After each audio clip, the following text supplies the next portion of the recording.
नमस्कार साथियों, आप जुड़ गए हो बीबीआई न्यूज के साथ। और इस समय तस्वीरें हम आपको दिखा रहे हैं टोहाना के मिनी सेक्रेटरीट से, जहां पर आज टोहाना शहर की तमाम ई रिक्शा है वो यहां पर इकट्ठी हो गई है। क्यों इकट्ठी हो गई है वो आपको बता देते हैं। यहां पर इनका कहना है कि ई रिक्शा वालों का टोहाना शहर के अंदर है जो इनको ई रिक्शा है जो चलाने नहीं दी जा रही है। जहाँ पर भी ये टोहाना के रेलवे स्टेशन हो, बस स्टैंड हो या कहीं पर भी हो, जो ऑटो वाले हैं इनको अपनी ई रिक्शा खड़ी करने नहीं देते। अगर सवारियाँ लेकर जाते हैं तो वो सवारियां भी है उतरवा दी जाती है। इसको लेकर आज ये तमाम ई रिक्शा वाले हैं जो लघु सचिवालय के अंदर पहुंचे हैं और आज यहां पर ये जो डीएसपी साहब को मिलेंगे और सुनते हैं इन्होंने क्या कहा। जी आपका? विकास कुमार योगी।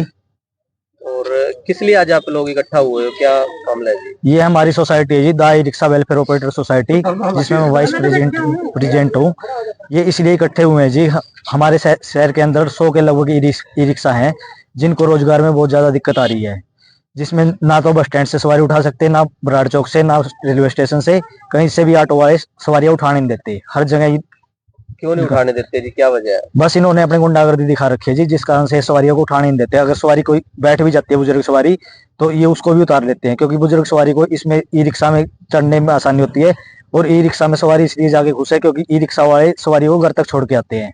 इस कारण से सवारियां ई रिक्शा में ज्यादा खुश है। क्या ई रिक्शा जो शहर के अंदर चल रही है उसकी कोई परमिशन वगैरह है आप लोगों के पास? हाँ जी, हमारे पास गवर्नमेंट रजिस्टर्ड दा e rickshaw welfare operator society के नाम से सोसाइटी बनी हुई है, उस चीज की हमारी सोसाइटी है। तो फिर आप किसी प्रशासनिक अधिकारी से मिले? प्रशासनिक अधिकारी से हमने एक तो एप्लीकेशन एसडीएम साहब को 2 दिसंबर 2024 को दी थी, और एक सिटी थाना में 2 दिसंबर 2024 को एप्लीकेशन दी थी, जो सुरेश कुमार 195 के नाम रिमार्क है, जिन्होंने अभी तक कोई कार्रवाई नहीं की। और 4 दिसंबर 2024 को हमने चेयरमैन महोदय जी को एप्लीकेशन दी थी। और डीएसपी साहब को 7 दिसंबर 2024 को हमने एप्लीकेशन दी।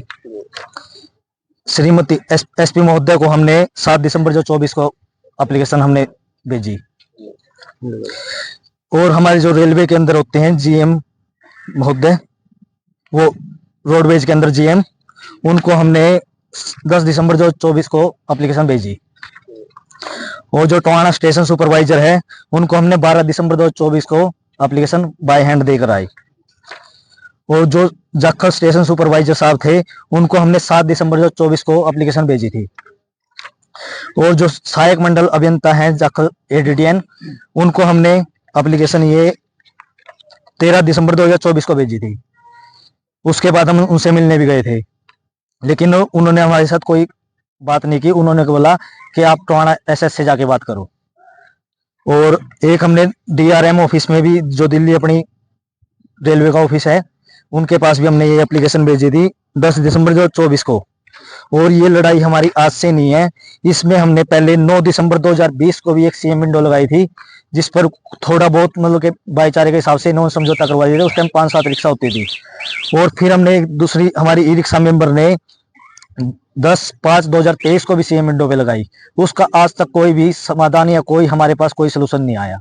तो अब आप क्या चाहते हो? जो आज इतना लोग आप इकट्ठे हुए हो, तो किस वजह से इकट्ठे हुए हो? किसी ने बुलाया है आपको? कैसे? हमारे को किसी ने नहीं बुलाया जी, हमने प्रशासन से इतना हम तंग हो चुके हैं। अब जैसे बस स्टैंड पे एक ही रिक्शा लगती थी गली के मोड़ के ऊपर, जिससे सभी आने जाने को कोई दिक्कत होती थी, वहां पे जाम भी लगता था। और एक ही रिक्शा के लिए हमारे को यहाँ पे जो ट्रैफिक इंचार्ज पहले थे बसाऊ राम जी, उन्होंने खड़ी करने के लिए जगह दी थी। बाकी उन्होंने बोल दिया था कि साइड में खड़ी कर लो। पहले दुकानों की साइड में खाली जगह थी क्योंकि दुकानें बन रही थी, अब वहां पे भी जगह नहीं बची, जिस कारण से अब रिक्शा रोड पे खड़ी होती है। तो रोड पे खड़ी होती है तो अब जैसे ट्रैफिक वाले आते हैं वो भी हमारे को यहाँ पे खड़ी नहीं होने देते।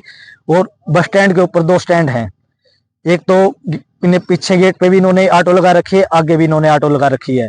और जो इनका शेड है वो इनका पीछे है, जो ऑटो का इनका स्टैंड है, लेकिन वहां पे इन्होंने रेडी वालों को खड़ा कर रखा है। और जो पहले ई रिक्शा का स्टैंड होता था, पैडल वाली रिक्शा का, उस पे ऑटो वालों ने कब्जा कर रखा है।